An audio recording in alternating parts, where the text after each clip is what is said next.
Okay, the next step we're going to do is we're going to level out our fretboard. No matter what you do with sanding or planing, you're going to have high and low spots. If you've got a straight edge, you can set it on there and check it, and I'll guarantee you that, and you can hear that, rock it back and forth, you're going to have high and low spots. If you fret that the way it is, you'll have spots that buzz or fret out. So what you got to do is you got to level it first.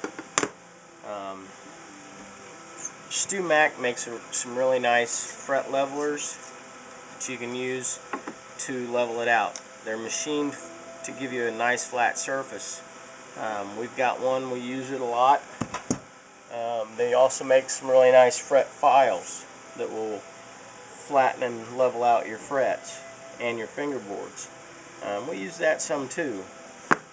What I like to do is I like to start out with this block of wood that we've checked with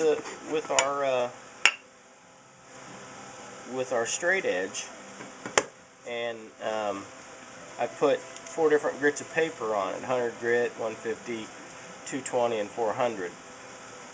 And I actually have another one that I've got that I keep some 60 grit on. And I just real quick will take and knock it down to where I know it's level. And how I know it's level is I'll take and pencil mark kind of some zigzaggy lines on it,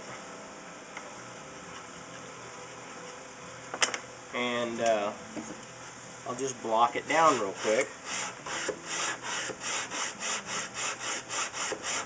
And when my zigzags are pretty much gone, I know I've reduced the high spots.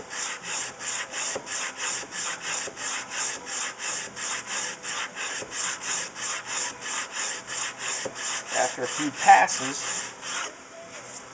the high spots kind of tell you where you don't see the pencil lines. Those were kind of some of the high spots, and the pencil lines that are left are the low spots. Hit it a few more times.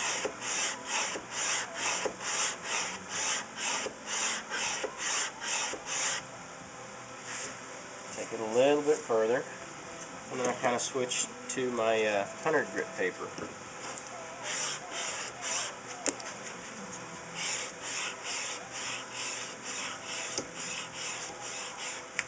I'll move this clamp down just a bit.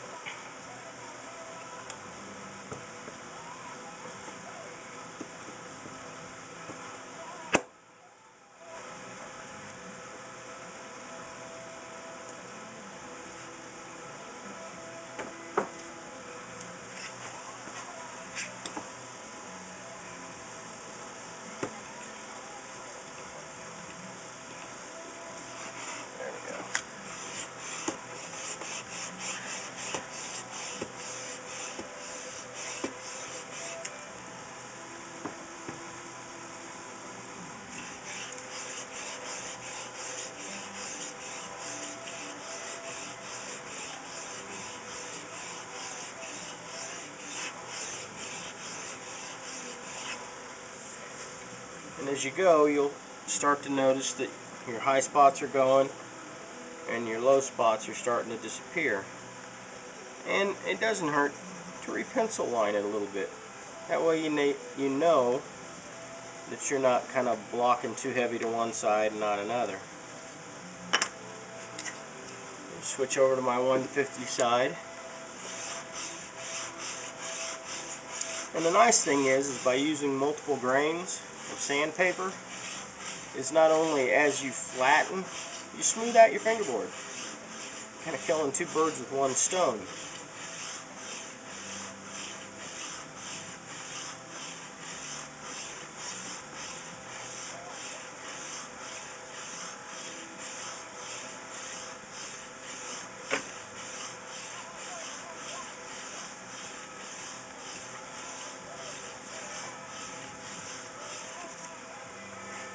And I like to kind of switch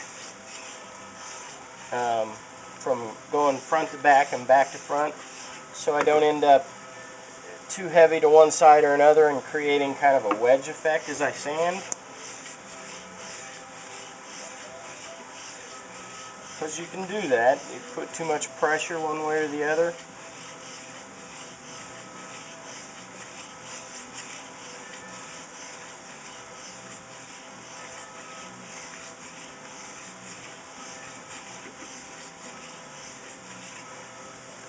Getting real close here. It's my 115, it's 220.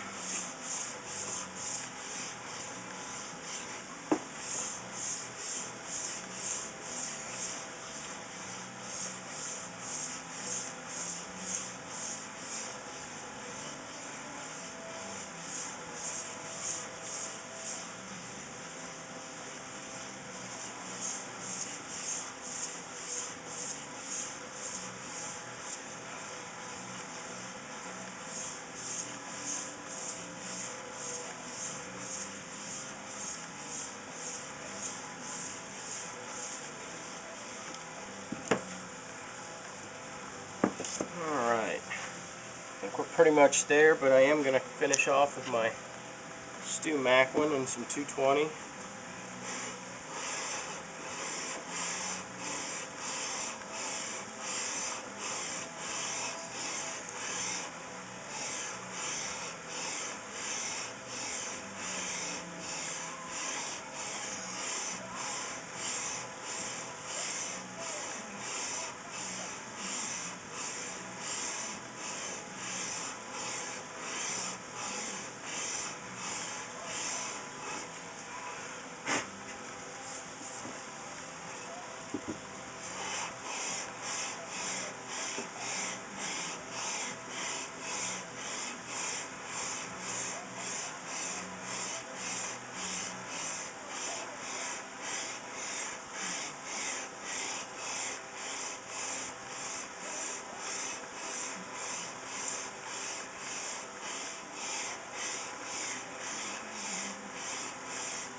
And remember when we started, you could hear my straight edge rock. It doesn't rock anymore. I know when I go to fret this, it's flat. My frets are going to go in nice and fine, and I don't have to worry about high or low spots. Now, when I've got it fretted, I'll do it again. I'll do it with some emery cloth and like some 320, 420, and probably 600 after it's fretted, to make sure that once I've fretted it, I haven't over installed a fret, or I don't have a fret that's high or low. I'll do it again with the frets installed in the same beam, but we're at that point. So we're going to do a little bit more sanding on the neck, and then the neck's getting pretty close to being ready to glue in.